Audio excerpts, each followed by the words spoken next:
Welcome to another episode of Cue It Up with the Q Brothers. As always, I'm John Quattrucci. And I'm Ralph Quattrucci. And once again, we brought our lucky charm to the podcast, Sean Paul Murphy, the author of Chapel Street, a great read, by the way. Thanks for joining us, Sean. I'm always happy to join the Q Brothers. And we're not going to be talking about the Beatles this time. I know. What? I'm sad. Wait, what? No? Ralph, the first thing I want to do before we start talking about our subject matter, so I was looking at our page and I happened to look at the subscriptions, and we have gone from 52 to 167 in about a 2-week period. So I don't know what happened, but apparently people are sharing the show.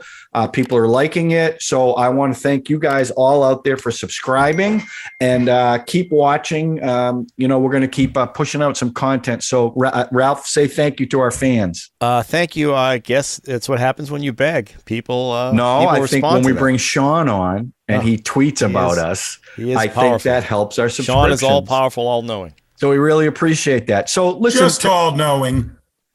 Just all knowing. We're going to do a little stream quest later on, but I wanted to talk about Peter Bogdonavich. A lot of people have just died recently. Betty White, Bob Saget, Dwayne Hickman. Dobie Gillis, that's right. Peter Bogdonavich.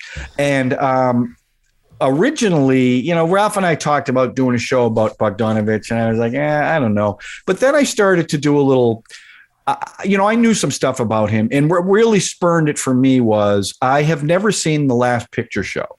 And Showtime was running Paper Moon and The Last Picture Show for 3 days straight. So I watched both of them. And it spurred me to want to talk about Bogdonavich because The Last Picture Show was an amazing movie. The performances in it were in Cloris Leachman. I mean, it was just an incredible movie. And Paper Moon, too, Tatum O'Neal was amazing. And Madeline Kahn in that movie, too. But the black and white, the way he filmed it, it was amazing. And it made me want to talk about more of his other stuff. And I started to look up his filmography and I found out a bunch of other stuff. So I just want to throw it out to you guys first. General impressions about Bogdonavich, maybe a particular film, and maybe that spurs us on to discussions about the movies itself. Sean, I'm going to start with you since you're a guest. Anything you want to say about Bogdonavich or any particular movie? Well, I've been doing a pretty deep Bogdonavich dive myself. I listened to him on a couple podcasts.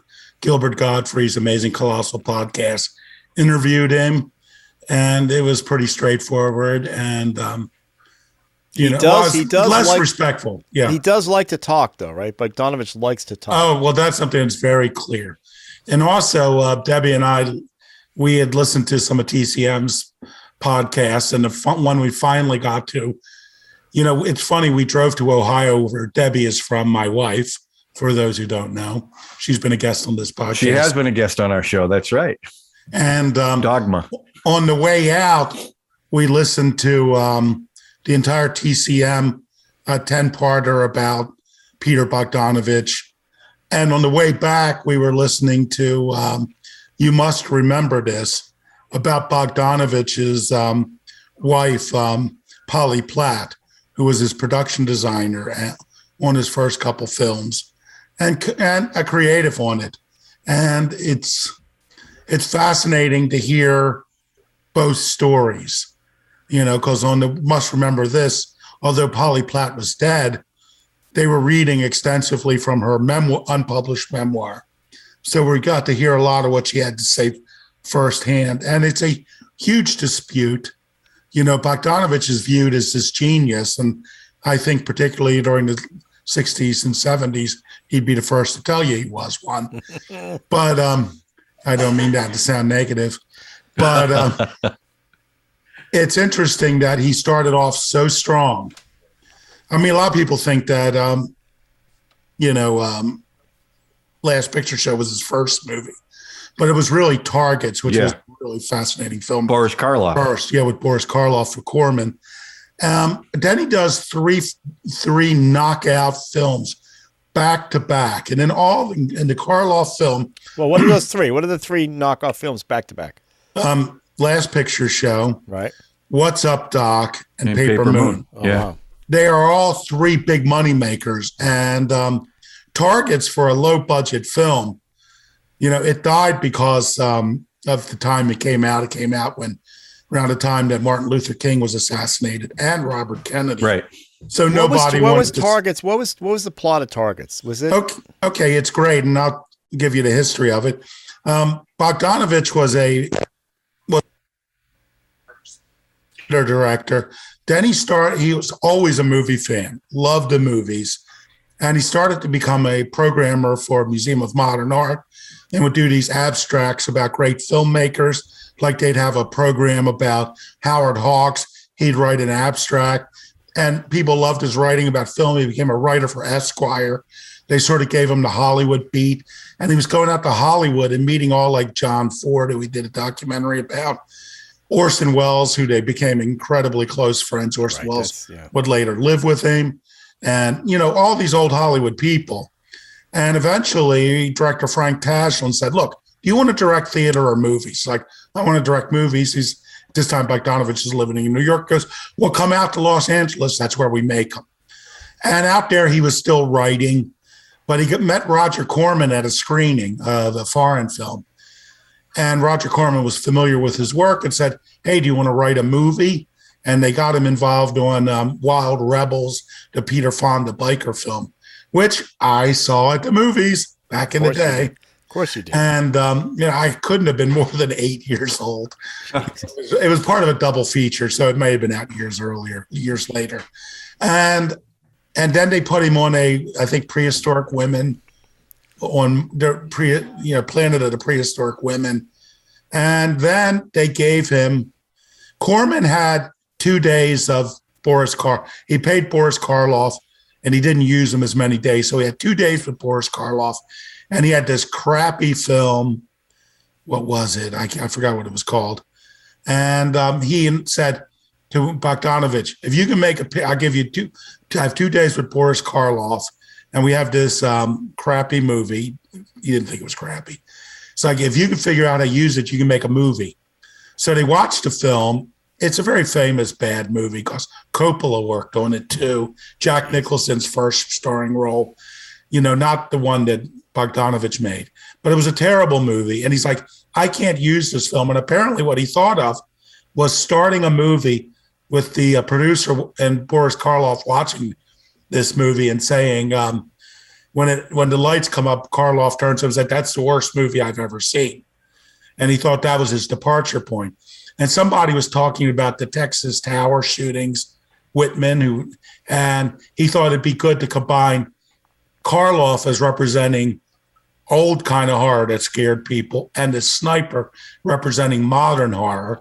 So he wrote a script like that, but they needed Karloff for more days. And Corman really liked the script, and he said, "I'll give you 3 more days, Karloff."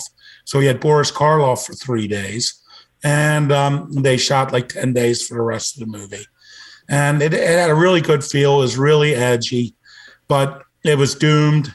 It got great critical reviews, but because it came out at the same time as, that was the year of assassinations. Martin Luther King. It was somebody wanted to assassinate an old Hollywood horror star. Yeah, and at the end, they end up meeting each other because the shooter goes to where they're premiering this terrible horror movie that we saw a clip from at the beginning, and he's shooting people at a drive-in.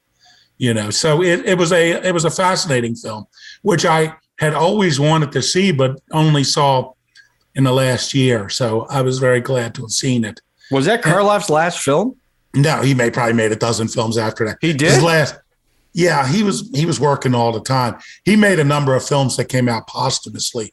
Like, I believe he made a number of Mexican horror films that, came out after he died. There were at least 3 of them. I mean, Karloff worked all the time. He's a real trooper. And, someone should do a biopic about him. He's a fascinating guy and a great actor. Yeah. He made so many bad movies. I think people forget what a good actor he was. but he just loved to work. So he would always work. So after that, he got the opportunity to, that gave him enough credibility that he was able to get Last Picture Show. And Polly Platt, a number of people were giving him, Polly Platt was the one, his wife was the one who read Last Picture Show. And it really resonated with her in a personal way.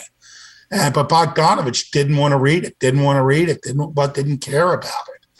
And eventually he read it and people wanted to make it.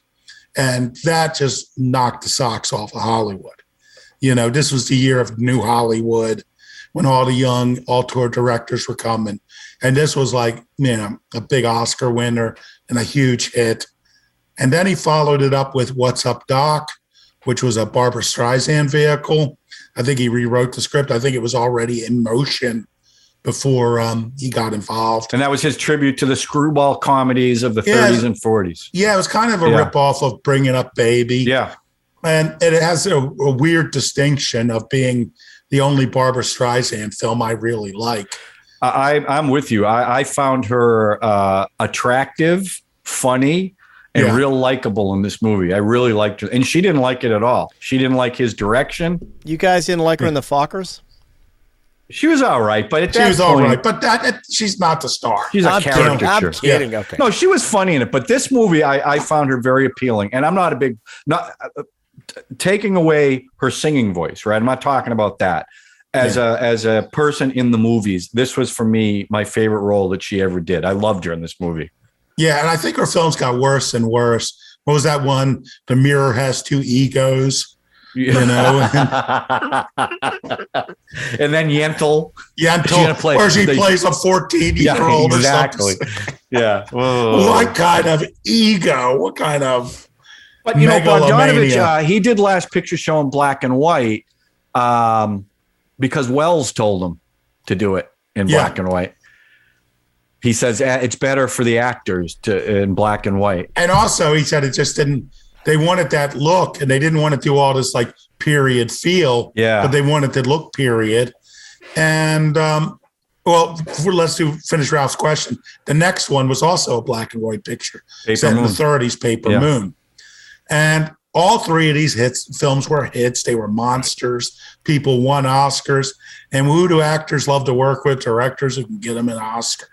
So, I mean, I think, based on all the interviews I saw, and on all those films, Targets, Wild Rebels, Targets, Paper Moon, the Streisand picture, and Last Picture Show, Polly Platt was there. And she's a production designer. But they would get in the morning, they would discuss shots, what she considered part of her job, how they were going to shoot. She was very influential in all those films. But on Last Picture Show, and this is the big scandal, is at first, when Sybil Shepherd, they discovered her. Who discovered her is also a question. He denied that his wife discovered her, but they were in a grocery store line. I think they saw her picture on the cover of Glamour magazine or something, and she was 17 years old. And Polly Platt goes, "That's Lacey," JC, I mean. And he denied. There was like a period in the 90s where he was very hostile to any suggestion that his ex-wife had any real influence on his movies. But if you listen to the interview on TCM, he basically admits to everything that has been said about how his wife, she was the one who read Last Picture Show, the book. Oh, yeah, she kind of saw the cover on the thing. So basically everything that everyone says that Polly Platt did, he would never admit it, but later in life, very late in life, now that she's dead, he was willing to. It seems like he was willing to say it. Was it John Ford or Howard Hawks? It ruined his relationship with one of those guys. Ford was really pissed off about it. Yeah, they never had the same relationship. Yeah, it's like people. He was one of the only people. Because Polly Platt they were both young, but all their friends were old because he knew all the old Hollywood people. And, there was a generational thing. And she was like, if we break up, I won't have any friends because everybody's going to go with him. Right. And all our friends are old. But Ford was one of the few people that called her over. He was in his bed. He's wearing pajamas without a bottom, apparently, and let it slip and but he called her over and just said, like, what he did was wrong. He should have never done that. That's not the way a great director acts. And of course, Ford had his share of affairs, but he never left his wife. And at that time, they had 2 kids. He never left his kids. What a good guy. And that's only one of Bogdanovich's scandals. Right. Oh, my God, yes. But the thing is, after that, Sybil Shepherd, not Sybil Shepherd. Platt. The weird thing is Platt, she was also doing the makeup. So even after Bogdanovich began his affair with Sybil Shepherd, she would still do costume designing, put the dresser, and put the makeup on. And it's like she was making her rival as beautiful as possible for her husband, because she felt the film was very personal to her. Yeah. And he wanted her on the Barbra Streisand picture. And she had a meeting with Streisand, and she hit it off better with Streisand than Bogdanovich did. And her condition on that movie was Sybil Shepherd cannot come to the set. And the same thing happened on Paper Moon. And Sybil Shepherd was there, but she was not on the set. Right. She was in a hotel like in the next town, and Bogdanovich would go and see her. But after that, they never worked together again. But the next film was one called Daisy Miller, based on Henry, based on the book. It was a flop, and it starred Sybil Shepherd. Then he made another film with Sybil Shepherd. Nickelodeon? I think the one before that. The one that was a musical that also with Burt Reynolds. Oh, that one. Oh. Yeah. That was a terrible movie. Right. And it was horrible because ever since the earliest days of Hollywood, and when they shoot a film, and Ralph, you're in production, you don't want the actors singing and a band playing in the actual takes. But Bogdanovich, because he had such an ego, and I don't mean that in a negative way. Shouldn't keep saying that. Yeah. But he wanted it was a musical, and he wanted all the music performed live on the set with the actors singing. And he had people like Burt Reynolds singing. And that film was a huge flop. And then he made another film, Nickelodeon, which I also saw. And now that would be a film I would love, because I love the silent era of movies. I saw that, and that was like a terrible misfire. And now you listen to some critics saying, all those films were good. Well, I didn't think they were good, myself. And then I forgot what he did next, but he sort of had a renaissance. He got some critical acclaim. He did 1 or 2 more bad movies. And then he did a film called Saint Jack with Ben Gazzara. I was just reading the IMDb, and he and Ben Gazzara did Saint Jack, which is a great film. Well, that was one of the few I didn't see, though I remember Siskel and Ebert reviewing it. And so I was really anxious to see it. When I got home from that trip to Ohio, I immediately went on, and I forgot one of the streaming services had Saint Jack. And I was watching it, and it just didn't grab me. I mean, I really wanted to like it, but it just didn't grab me. And then he did, what was it? The Most Skin. He breaks up with Sybil Shepherd, and he starts sleeping with Playmate of the Year, Dorothy Stratton. Yeah, they all laughed. He had her, and they all laughed, and they fell in love. And she was married to a guy with Paul Schneider. Well, this is Star 80. This is the film that she's doing in Star 80. Yeah. And this film comes out. He does this film, and then she gets killed. Well, no. It's not quite as easy as that. Well, she goes back, and she's going to break up with her husband and move in with Bogdanovich. And also, and according to Bogdanovich, this is what really flared Schneider, is that they invited Dorothy and Peter out to a party at the Playboy Mansion. And she didn't want to go, so they didn't go because they were young and loved. They just wanted to stay at home and have sex, I guess. And apparently they talked to Hefner later. And Hefner was the guy who financed St. Jack. If you notice, that was a Playboy movie. Oh, wow. And he goes, well, what's the problem? Why didn't you come? Is it because Paul Schneider was there and that would be awkward. I can ban him from the mansion. And they're like, no, well, yeah, ban him. Well, that was Paul Schneider's entire ego, being in that world. And then she went to see him because of the divorce, their impending divorce, and he killed her. Well, Paul Schneider created the Chippendales. I think I heard something. Paul Schneider is the guy who said to Hef, I know everybody likes watching women dance, but women love to watch dudes dance. Paul Schneider was the impetus for Chippendale guys. There's scandals with the Chippendales too. Yeah, well, I mean, this is the whole thing about Bogdonavitch, right? He keeps first he's probably a slight pedophile. Because how old was Sybil Shepherd? 17? She was 17 or 18. Right. When she did Last Picture Show. So Dorothy Stratton, was she 18? Well, Bogdonavitch was 27. So he was only 10 years older than her. Okay, but still, okay. But Stratton may have been 19. Now Stratton passes away, gets killed, murdered. And then who does he end up with? A couple years later, he ends up with Stratton's younger sister. Right. So who this was is for 14 or 13 or 14 when he first met her. So this for me but is they didn't get married for a while. All this other stuff about, and Bogdonavitch was in my favorite ever TV series ever made, The Sopranos. Right. He plays Melfi's therapist. Right. Right.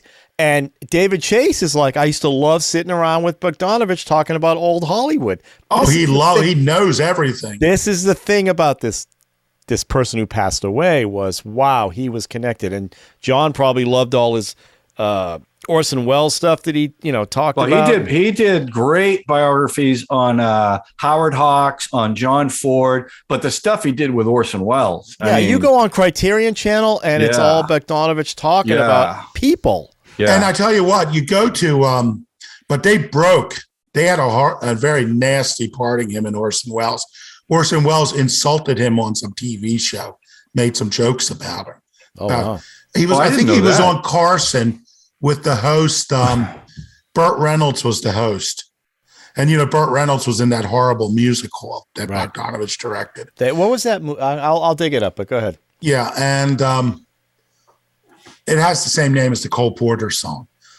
And they made some jokes and Bogdonavitch was incredibly offended, and it was mean-spirited. He meant it, but what I didn't realize, I heard the interview with him is like, originally when they were talking about doing St. Jack, they were working to have Orson Welles direct St. Jack, but Orson Welles wasn't finishing the script, and everybody's like, we got to make this movie. It's all ready to go.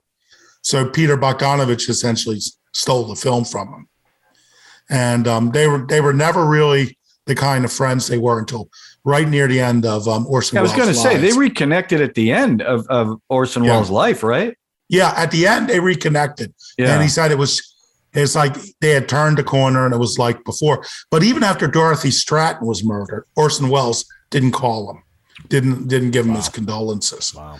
And after Dorothy Stratton was killed, this is the thing about they all laughed. He didn't like the marketing on it. And I guess because of the personal attachment to the film, he wanted it to be a hit. And he did something horrible that everyone advised him not to do is he bought back the film from the studio and released it himself. They all laughed. That's what you're talking about. They all laughed. So he went bankrupt because of that decision. Yeah, but look at all, I mean, he had Colleen Camp, Dorothy Stratton, Ben Gazzara, John Ritter, who I guess he's the star, I guess. Yeah, but Bogdonavitch is super French. John Ritter was supposed to be in Last Picture Show, but they didn't produce the network. Not the studio didn't want him because he wasn't well known enough, and he was like John Ritter's like doppelganger. Yeah, that's how Bogdonavitch looked at him.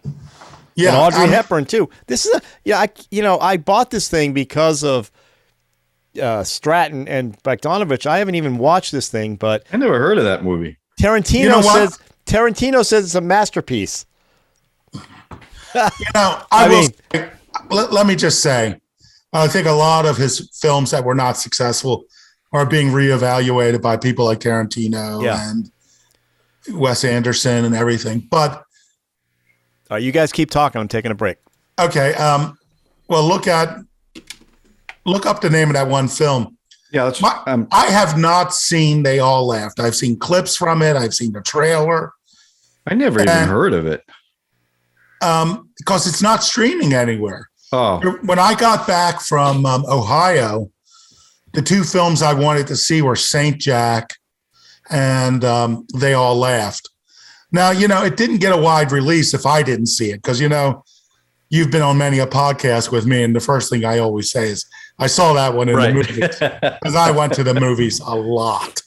And I did not see that one. I did not see St. Jack, but that wasn't something I would have seen at that time. When that came out, I wasn't seeing that kind of movie. I was seeing more mainstream, the kind of movies you would be seeing, John. Well, so I know he did the movie Mask, which was a pretty big hit, right? Well, yeah, but here's the thing.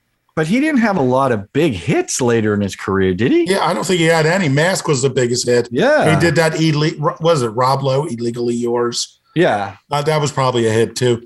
But here's what it comes down to. He did 3 massive films, all of which Polly Platt was on. Right. Oh, I see. No, but that's what everybody looks at. And you can't help but think that. Even before I knew that, even before, there was this Polly Platt buzz, what I mean, that she was responsible for him. Even I was like, well, what happened? And in many ways, he's like Orson Welles. I mean, Orson Welles has his first movie, he knocks it out of the park. And then he has Amberson. At Long Last Love. At Long Last Love, yeah. That was the other massive failure. But they were all failures to one degree or another. But you look at it, a guy, like Orson Welles, Citizen Kane knocks it out of the park. Right. And then Ambersons, which could have been a second masterpiece. Right. But it's still an excellent film. But then after that, there's Orson Welles did some interesting films, but he never lived up to the potential of his early career. You think that's why they were kindred spirits? I think they became that way. Yeah. I don't know if Orson Welles ever considered himself a failure because he was always planning to do another film that was going to be his masterpiece, but if you look at it, Bogdonavitch was the same way. Now, we're here to praise Bogdonavitch, and I'm feeling I'm not praising him enough. Well, no, I want to get into this because this is interesting because John, I think John's surprised by kind of how the way we've taken this into a scandalous kind of deal. No, look, I knew whatever he did, right? Good or bad, it doesn't take away, like when I saw The Last Picture Show, my reaction to that, and Paper Moon I had seen before, and What's Up Doc I just recently watched, doesn't take away from that at all. Orson Welles had his issues too. Okay. Yeah, okay, but let me stop you for half a second. Okay, stop me for. How do you feel about Woody Allen right now? I think he's a pedophile. Why is he different than Bogdonavitch? But because she wasn't 15 years old, she was 18 and 19. What about the sister? The sister was in her 20s when he married her. Ralph. Okay, all I'm saying is this is what we do. We do this. Thing. No. Polanski's another one. Well, because he raped a 14-year-old. Yeah, but he's still lauded because he's a great director. Well, wait a minute. He can't. I don't think he's lauded. I don't think he's lauded anymore. He almost got an Oscar after he can't come to the country. Okay. Yeah. But the difference is, I'm just that saying, was before Me Too. Since Me Too. Okay, so that changes everything. But wait a minute. Listen, I'm not excusing what Bogdonavitch did, but they were old enough. They weren't 14 and 15 years old. Okay, so let's start right there, Ralph. They weren't. One wasn't his de facto daughter. Right, exactly. The daughter of his girlfriend. So you're not. It's not apples to apples. But regardless of that, I think, like I just said to Sean while you were away. If you're a creative artist, if you're a good director, you get away literally sometimes with murder or sometimes with pedophilia. Well, okay, that's that. I'm not saying I have a real hard time watching Woody Allen films now. Yeah. Yeah, and I love Kevin Spacey. Listen, I have trouble watching Kevin Spacey films. And as I don't much know as why, I love I don't know LA why this guy. I don't know why Bogdonavitch isn't getting the same kind of. Because, for one thing, they were of legal age. So let's start with that. And if you're going to talk about directors having affairs with, their stars, then you're going through 100 years of Hollywood. So there is a bit of a difference between that and sleeping with your daughter. Okay, so let's not compare the two. I'm more upset that he didn't give his wife his due. Well, wait, stepdaughter, but let's. But I will say this: Sybil Shepherd was. Yes, you're talking about Polly Platt, right? Was spectacular in the Last Picture Show. How gorgeous she was. I could not get over how beautiful she was because I know Sybil Shepherd from Moonlighting and what I've seen now. But to see her in that movie when she was 18 and 19 years old, absolutely gorgeous. I mean, she was beautiful. Okay, now you're just okay. No, I'm serious. She was. Okay. Did you see the Last Picture Show? I have. She was behind me. I've seen it. Gorgeous. I mean, I couldn't believe it. It's a great looking film too. Yeah. Well, the black and white cinematography is just it's awesome. Now, Sean, do you think Ben Johnson deserved an Academy Award for that role? All I can say is I love Ben Johnson. Well, so do I, but that doesn't. I wouldn't give him the Oscar for 15 minutes worth of work. That was Cloris Leachman. Yeah, absolutely. That apparently they wanted him to cut that last scene with Cloris Leachman from the movie. Why? Studio. They didn't think that was the scene anything. that won her the Oscar, right? Yeah, that's what he told her when she shot it. You're going to get an Oscar now. Oh my God! They told him. They said, "Look, this doesn't add anything to the movie." To which Bogdonavitch said, "I only made this movie to get to that scene." She was unbelievable. I mean, you know what? He was great. When you look at it, you could say, Bogdonavitch was a man who had problems, and but you got to say he was really good with actors. Well, he was an actor. Essentially, Jeff Bridges was an unknown. Sybil Shepherd was a complete, she was. Timothy Bottoms. I mean, what did he do? This is my point. My point. Tatum O'Neal. Look. He didn't sleep with her. It's very. I don't know why.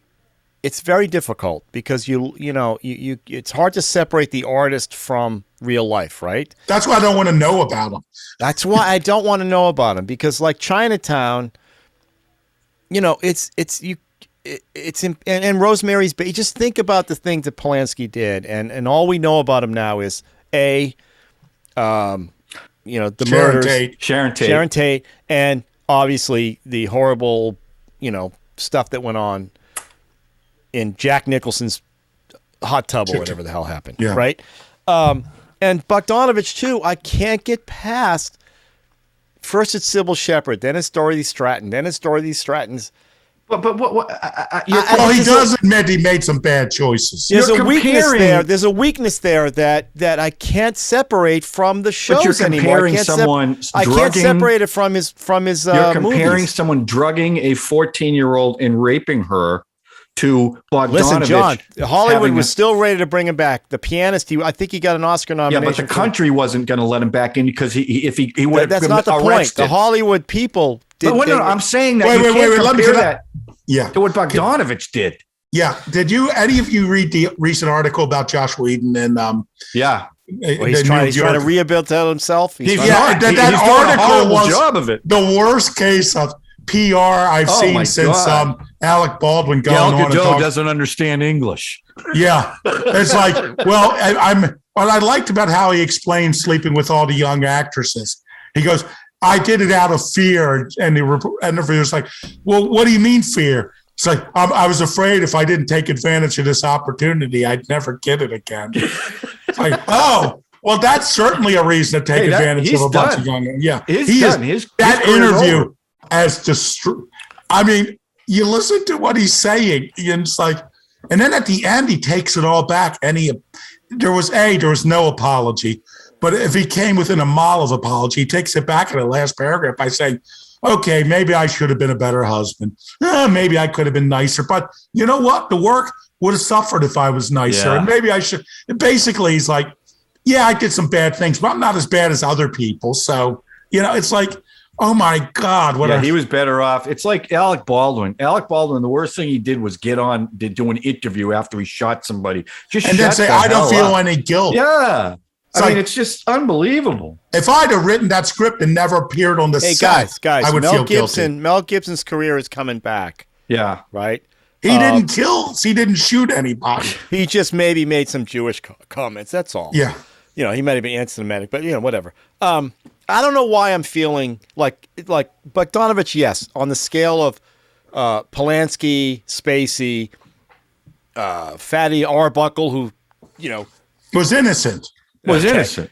He was. He was innocent. Yeah, he was innocent. Okay, that's not. It's how I remember. And his career got ruined. Yeah. So, I mean, so the scales are like, Sybil was 17, 18, old enough. But there's a pattern there, right? And so that's all I know about. And then also he's kind of a bit of a pompous ass. Or he's a narcissist. That's different, though. I agree with that. Okay. Well, here's the thing. In Hollywood, see, he made some... When you make hits and people like you can make a lot of failures. But as soon as this guy failed, everyone piled on. He continued to make movies. It's sort of like William Friedkin. He did The Exorcist. He did French Connection. Then he does Sorcerer, which was a flop. And it's like no one would give him the time of the day because he was an ass, apparently. Well, he was an egotistical asshole. And have you ever listened to his commentaries? Friedkin's? I mean, listen, and Sorcerer, and then he did... I mentioned on the last podcast with Al Pacino, the gay Cruising. Undercover. Cruising. Yeah. Right? Okay. And to live in, but I don't know. There's something about like Bogdonavitch. Yeah. Bogdonavitch has this thing. And like the three you mentioned Paper Moon, you mentioned What's Up, Doc, and the other one, I forget the three. Last Picture Show. Right. Last Picture Show. That's what else? All the other stuff he did Mask, which was a big hit. I think anybody could have directed Mask. Yeah, that's true because of the story. Look, how many directors have 3 hits, 3 huge movies like he had? There was Spielberg, right? Tarantino, but for the most part, Oliver Stone. Even if, like you said with Orson Welles, I mean, Orson Welles had Citizen Kane and the Ambersons, right? No matter what he did after that, it was never gonna eclipse that. Lady from Shanghai was good. I liked him in The Stranger. Touch of Evil. Touch of Evil was excellent, but once, especially with Kane, once you do Kane, you're at the pinnacle already. And he said, they always ask him about that. He goes, "Hey, would I have been better off not making Kane?" And he goes, "No, I mean, if that's all I'm known for, I'm okay with that because it's so good and so iconic." And same thing with Bogdonavitch. I mean, that string of 3 movies is a pretty unbelievable streak for how good those movies were. And Ralph, you haven't even mentioned if you like those movies or not. You haven't talked anything about the movies at all. Did you like those 3 movies? Last Picture Show, I did. Yes. And Paper Moon's awesome. Yes, I love Paper Moon. Love Paper Moon. I haven't seen They All Laughed. I bought the Laserdisc because I was fascinated, so I'm going to put that in. Paper Moon. She won the Oscar, right? And he said the way he had to film her because she never did anything. She was only 10 years old. He did that all in editing because she couldn't do long takes, right? So he said a lot of it was just in the editing, and Ryan O'Neal was pissed off because she was stealing the movie. But in that movie, who was great in that, Madeline Kahn was great in Paper Moon, just unbelievable. But that was another movie that the cinematography, the black and white cinematography was just beautiful. It was a beautiful film and great performances. Well, can I say? Here's my opinion about now. He arose during the New Hollywood period. He was a New Hollywood director. And not Paper Moon, Last Picture Show was a New Hollywood kind of film because it sort of reflects like a personal vision type of thing. Now, here's where he's different than your Brian De Palma, your Francis Coppola, your Scorsese, is that you don't see a personal vision in his films. I don't. What I see is a guy who loves the movies, a guy who loves genres, and he's jumping from genre movie to genre movie. You mean it's not like a Bogdanovich, like you can tell a Tarantino film? Yeah, exactly. What's a Bogdanovich film. There isn't one. Yeah, but what you see in Bogdanovich is a love of movies. Movie genres. So it's like every movie he makes is like a movie. Yeah, no, that's a great point. And which is why I don't think he sustained the down period as much. And if you look at the trailer for, as I said, I think you may have been away, Ralph. I haven't seen They All Laughed. It was not, it did not play in my local theaters. And it's not streaming now. It was one of the films I wanted to see. I'll play that. You want to see the trailer? Because it's kind of interesting. It's broad. Yeah, let me show you the trailer. Yeah, let's play the trailer for that. Let me dig it up because I've never even heard of this movie. So you'll see it's very. Was this Dorothy Stratton's first film? Because she was like in some alien movie. She was like in the kind of thing they give playmates. Here, you guys. She was in the Buck Rogers. She was in the Buck Rogers series. Yeah, I'm going to share it. You guys ready? It's about two detectives, private eyes, who are like going after women who are cheating on their husbands, and they both fall in love with whoever they're following. So John Ritter falls in love with Stratton, and Ben Gazzara falls in love with Audrey Hepburn, I think.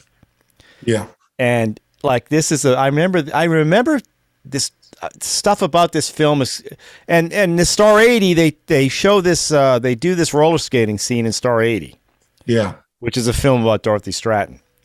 And some other guy, obviously some other guy is playing the director that she falls in love with. They don't name him Bogdanovich either. No, they do not. He's got a different name. Now, if you look at this, if you were playing the music, you would see it's like all this, like Sinatra, big band from the 40s music and all, which is, and then they're roller skating to that. Yeah. It's like, it's out of time. Yeah. Most of his films were out of time. That's interesting. Yeah. I can't believe I never heard of this movie. So John Ritter was doing Three's Company around that. Right. But John Ritter was his doppelganger, according to Bogdanovich. They were good friends. I had no idea. He was good friends with everybody. Well, of course, that's the whole. Yeah, and but what I think the situation is, well, the thing that Cary Grant told him was, no one liked him because the public didn't like him because he left his wife for Sybil Shepherd. But they were on like all the covers, like they were like the Hollywood it couple, and everyone hated him. And apparently did like People magazine where he was like, I am the happiest man in the world. And Cary Grant, who was a friend of his, called him up and said, what are you doing? I'm not going to do a Cary Grant. I was going to say, was you Cary Grant? Yeah. Don't go telling people you're happy. That just makes people mad. Peter. And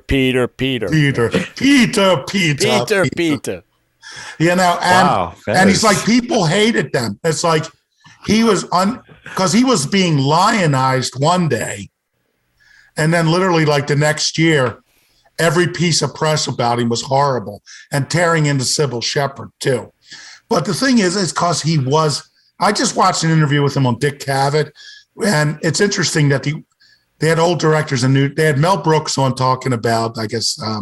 The producers, and they had Altman on, who was a definite new Hollywood. Now you look at Altman. Altman had a style, an Altman film. Right. And he was weird and everything. Bogdanovich didn't go that way. Yeah. But in this interview, he wasn't the egotistical Peter Bogdanovich that he became a little later. Like everyone's lecturer, like you can't tell him anything because he knows everything about every movie and what was good and what was bad. And man, we are really doing a fine tribute to Peter Bogdanovich. Well, I'm glad. You know what? This is way. I got to tell you, one of the things I recently watched that he did. Everyone knows from our different shows that I'm a huge Buster Keaton fan. Well, he does. There's a great documentary, The Great Buster, that he did. Mm-hmm. It's excellent. If you want to really learn about Buster Keaton, he does a great job. It's just a wonderful movie, and his documentaries on these directors are first of all, they're reverential. I mean, he loves these guys, right? Yeah, and he really knows his stuff too. Now, you mentioned that he's great with actors. He went to acting school. He went to Stellar Adler acting school before he became a writer and director. So I think that's part of the reason why he works so well with actors. And to Ralph's point, he also likes the female actresses. He really likes them. So, so Ralph, did you like What's Up, Doc? I've probably seen it once. I fell in love with Barbara Streisand. Was great in that film. She was fantastic. She really was. Adorable, and the patter and the whole thing. Yeah. And I love Paper Moon was fun. Like I said, I haven't seen They All Laughed. Last Picture Show is it's not one that I go, I want to watch that all the time, but I have to be in the mood for that movie. I can't believe I had never seen it. When I started watching it, it's amazing how when I think of Peter Bogdonavich, I think of Dorothy Stratton. I like this scene now. To his little sister. On your monitor. Oh yeah, you better block that, Ralph. Sharon Tate, not Sharon Tate. Dorothy Stratton. Dorothy Stratton to the little sister, right? And then the whole pompous, I talk to everybody, I'm old school. I get it. I get that. That's nice. And directors and Hollywood people, this is why I get a little frustrated with directors' tracks and crew tracks in DVDs, because they always talk about how they're the most important things as we as artists and what we do and how important everything that we do is. And then he's on The Sopranos, and David Chase is writing these things about how it's so great to have Bogdanovich down on the set because I just listened to him all day long. That guy must have he probably never shut up. I don't think he probably ever did. He never shut up. I'm sure if I had the opportunity to meet him, you would love it. Who wouldn't? I would love it. Right? Who wouldn't love to sit there at his feet? I'm sure they used to do the same John thing. John and I went to a Red Sox fantasy camp. Johnny Pesky. Johnny Pesky's in the locker room, naked, scratching his nuts, telling a story about Ted Williams, and we just sat there in rapture, going, There'd be chairs. There'd be 15 chairs around his locker, and they'd say, "Tell us something about Ted Williams," and he would just go on for a half an hour while he scratched. Literally, and you got a bunch of middle-aged guys all sitting in awe while this guy's scratching his nuts, talking to us. Oh, there's Cloris Leachman now. Is that her? Yeah, she was. Yeah. I mean, her performance was like Frau Blucher. Oh, that's what I mean. To look at her in this, and then see her in Young Frankenstein. Yeah. It's like you can't even believe it's the same person. She's still alive. She's still alive, right? Yeah. Yeah. She's been around for a long time. She passed. She did? Yeah, she passed. She was on the was she on the Bob Saget roast? Roast, yeah, I think she was. I don't know. That roast has become super famous since he's passed away. Yeah. I know. I think Gilbert Gottfried made a joke about her. She was so old that one of her breasts was marked colored and one was marked white only. Jesus. Right. All right. Well, listen, I don't want to, Well, let's say something good about it. We are here not to praise Caesar, but to, I just want to tell you the reason why I wanted to do this was because I was blown away by The Last Picture Show. And I'm sorry to say, as a movie lover, that I had never seen that before. And then again, I watched Paper Moon, and I just watched What's Up, Doc? And I love those three movies.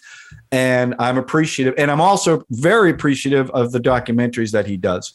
And again, I'm not looking at his private life and all the screwy stuff he did. I'm not crazy about it. But for me, it doesn't take away my response to those movies.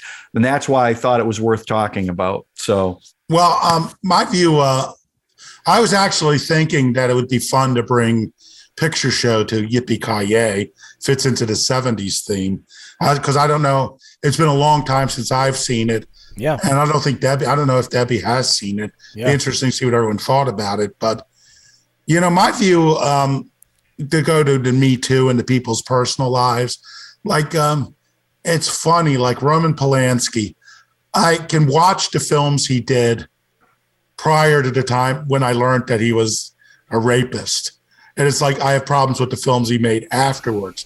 Though he was a rapist before he made some of the films. Yeah. And it's like, I'm kind of like, well, I shouldn't watch Rosemary's Baby, but that's not fair to Mia Farrow, who does such a tremendous. You say that. I know that. It's a tough, because Chinatown, I mean, yeah. I cannot not watch that. Now, Kevin Spacey's different. There's something about that situation. Because one of my favorite movies is Usual Suspects. Yeah. And I just can't do it anymore. You Now, can't watch it anymore. I just saw him in Horrible Bosses, and I love. I can't. Which is a funny movie. Both of them, even two. Two is what not as good as one.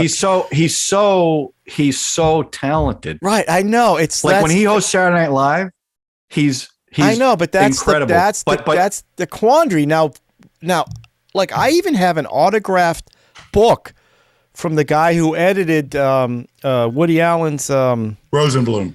Yeah, Rosenblum. When the shooting ends, to begin. Yeah, I have an autographed book from Ralph to Ralph, and how he created Annie Hall. The editor is the one who figured that thing out, and I cannot. And then he stopped watching Woody Allen in that. I can't watch Eddie. I can't watch Annie Hall anymore. Yeah. And it's one of my favorite films in the world. And I even have, like I said, I have an autograph from the guy who edited that film, and I'm an editor, and I can't watch that film. Yeah. And it's not fair. I don't know. It's right. It's not fair to Diane Keaton. Diane Keaton had nothing to do with that. I did the play It Again, Sam. So I love that film too. I was Woody Allen. Right. Yeah. So, I tell you what, it's like I'm sort of the same way. I'll tell you, I loved Annie Hall, loved Sleeper, but I really loved Crimes and Misdemeanors. Oh, Hannah and her sisters? Come on. Now Sleeper. It's Sleeper for me. Sleeper's another one. The Orb. But I guess Bogdonavitch, you're right. Technically, not quite the same because no, not technically. It's not the same, Ralph. I don't know. There's something about John.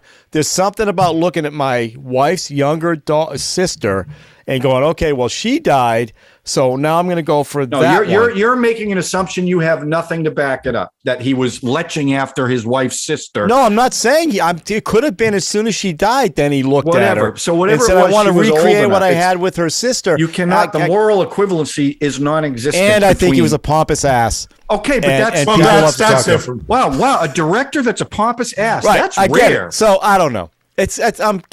I'm conflicted. I don't know. But I will watch Last Picture Show without a hesitation. Even I'm going to watch They All Laughed without a hesitation. I will not watch Sleeper again, unfortunately, because I love it. Yeah. And I won't watch Annie Hall again, unfortunately, because I love it. Yeah. But I will watch They All Laugh. So it's a weird, it's a crazy kind of thing. I can't. Well, what one thing about Woody Allen that really bothered me is not only, after this came out, even if the hint of it was true, and you know what, even if he didn't molest the kids when they were, or anything like some of the claims, the young, whatever, the fact that he goes with his wife's daughter, not his wife, his long-term companion's daughter, should be enough to disqualify you. Again, stepdaughter, but even that is enough. I don't know. You're right. And the thing is, but the arrogance. It's the arrogance. It's the arrogance of I can get away with it. And then he keeps making movies, and people keep being in his movies. It's sort of like the more movies he made, the more upset. Let's be honest. Hollywood, all right? Hollywood just ignores all that crap, right? That's why they gave Polanski a standing ovation. That's what I'm saying. I know. You know what I mean? So they that's because they all got their own skeletons in their closet. As fans and as people who love films, right? We're the conflicted ones, right? The guys who make the money aren't conflicted at all. They just want the money. We're the ones going, I had a poster of Usual Suspects I took off the wall. I just don't want to look at it. Oh, you took it down. Yeah. I don't want to look at it. It's like, and you can point to every poster and go, well, he had this, he had that, Kubrick, whatever. I'm looking at all my stuff. I got Casablanca, Citizen Kane, and It's a Wonderful Life. It's so, I know. And it's frustrating. I was reading some of the remarks about Whedon, and they're like, well, you look at Hitchcock and you look at Kubrick, and I'm like, what did Kubrick do? He was hard on actors on the set. He wasn't sleeping with the actresses. Right. He was, he was just a perfectionist. He made you do something, a million times. And it's like, I put out my top 10 Hitchcock films on my blog. I do like film lists periodically. And normally, what's the name of that blog? What's the name of that blog? Sean Paul Murphyville. Type in Sean Paul Murphyville, one word, and you'll find it. There you go. I'll put a link. I'll put a link down below the comment section. Now, usually when I do like a film list of people, I'll give like a bio. But Hitchcock, I sort of skipped the bio, and I sort of mentioned it later. It's like, I'm not disavowing the films. And I don't think he was a consistent skis, because a lot of people said it didn't happen. A lot of people, there were reports, I've read things that like Grace Kelly wanted to sleep with him. Yeah. And she was a reputation for being extremely she was a whore. And he would not have anything to do with her. Didn't he try to mold Tippi Hedren too? Well, yeah. Well, he was trying to, he was definitely put a lot of pressure on her to have sex with him. Yeah. But here's the thing. She even went to tributes with him. It's like, I heard an interview with her, and she's like, no, I don't disavow the work I did with him. She goes, I'm proud of the work I did with him. He was a jerk, but you know what? I knew how to handle him, but I handled him. I would say this, though. I mean, a womanizing director, okay, is one thing. A director that's banging 14-year-olds is a whole different animal, right? So how about poor Chris Kattan, who that Amy Heckerling had to have sex with him for some movie he had to do. Lauren Michaels says, Amy Heckerling. Yeah, you have to have sex with the director of this film, Amy Heckerling. Otherwise, you're not going to move on. She wanted to have sex with Kattan? That's the monkey guy, right? The monkey on Saturday Night Live. He used to play. Your mic's not working, Ralph. Hey, Sean, let's dub in. We'll dub in stuff for Ralph. I haven't heard that story. Neither have I. Yeah. I haven't heard that. No, your mic's not working. I'm sure the casting thing, when there's power, goes in the other direction. I'm sure actresses. Well, listen, we can talk about Me Too all you want, but don't tell me there's some women out there that don't use their feminine wiles to get a part. No, right? I know that. But it's just Bogdonavitch that's an interest. Let's get back to him for a second, because brilliant yet pompous, and I think a lot. I think like I'm going to give credit to his wife, though, because it is just too weird that the films he made with his wife were all good, and we're having a hard time picking through and finding good films he made after her.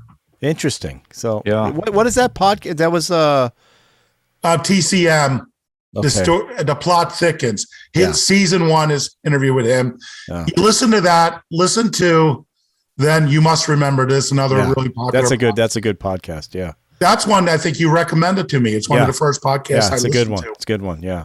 And that it's brilliant to listen to those two things back to back. All right, but you know what? Given what we're talking, we should do Last Picture Show on our other show. Well, Ralph, when the wheel comes around and you get to pick, you can pick that, or Sean can. You know what? It's my show. I think I might just circumvent. Here we go. He goes for an hour and a half tonight, and now this. All right. Well, listen, Sean. Thank you so much for coming on and helping us rip apart Peter Bogdanovich's career. Yeah, to his legacy. I did want to say one thing more bad about one of his movies. I did not like The Cat's Meow.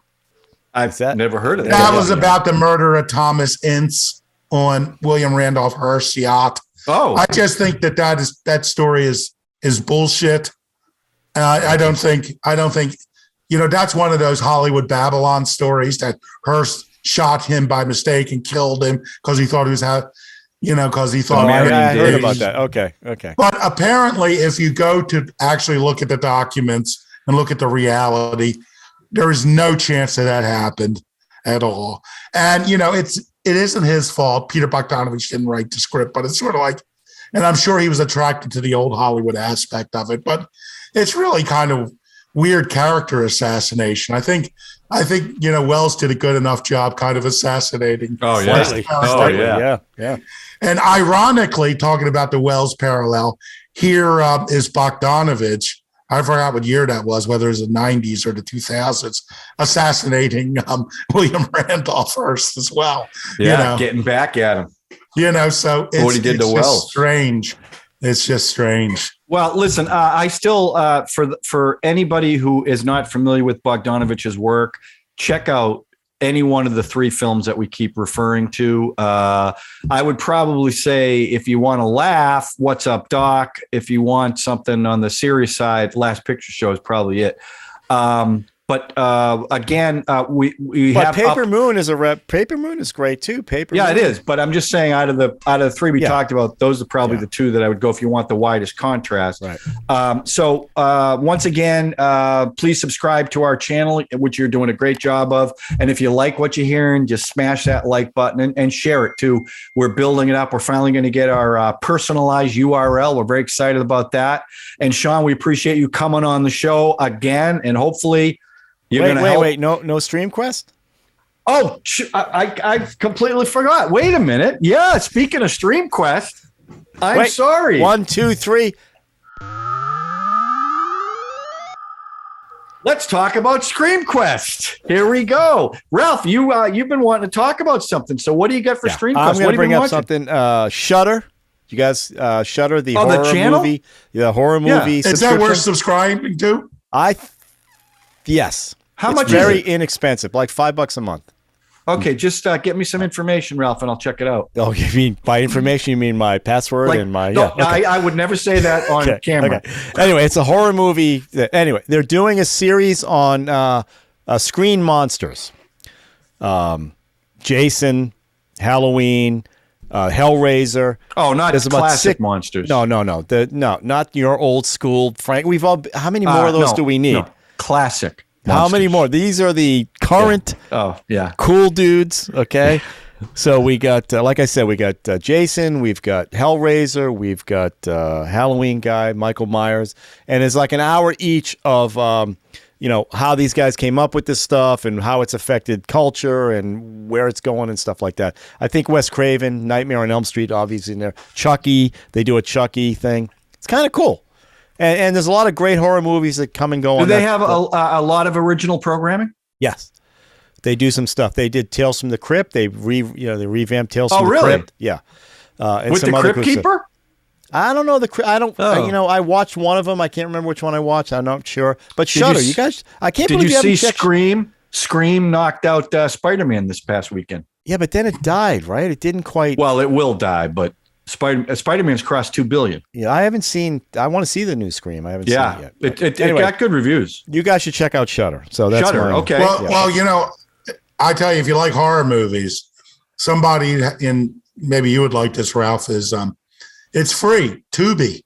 Oh, if yeah. You go to horror movies. I have Tubi. Yeah. They have so many of those schlocky horror movies from the 70s. Yeah. The kind of ones I grew up on. Yeah. Yeah. The non-classic. Yeah, and the 80s. What I find is Tubi is the stuff that was in Blockbuster in the 90s. Right, is what plays in Tubi now. And there's a lot of that stuff that's. Is it a lot of boobs and bush? Is there boobs and bush in these? Yeah. There's now, this isn't Movie Strange, all right? Let's keep it no, but if we're talking 90s, I want some boobs and bush.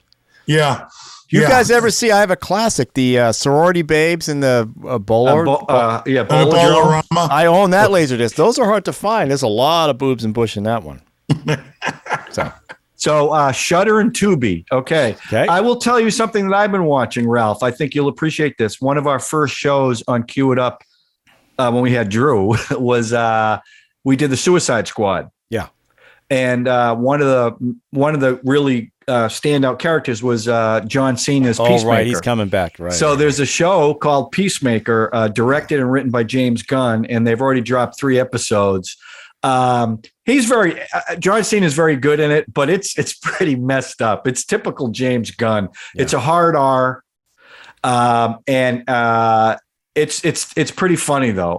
If you like that kind of thing, I think you might even like it, Ralph.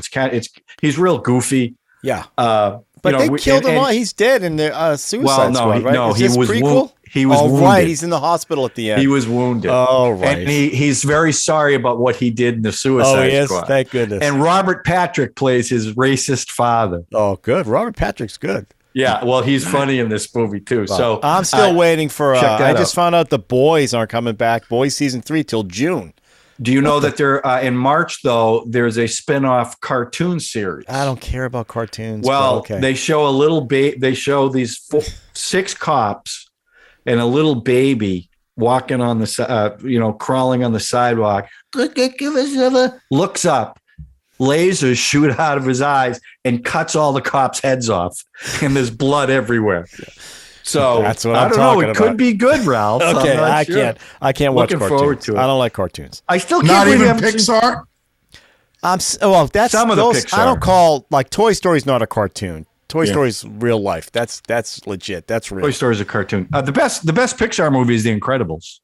Yeah. I've never Incredibles seen is the best. I've never seen that one. Oh my God, it's fun. The soundtrack is great. Yeah. The Craig voice T. acting Nelson's is in that great. one. Craig T. Nelson plays the Holly Hunter, right. Samuel Jackson. I know. Okay. Great. All right, nerd. Get I off miss it. Holly Hunter. Haven't seen her in anything. In a I long know. She's got a nice crooked mouth. I like her.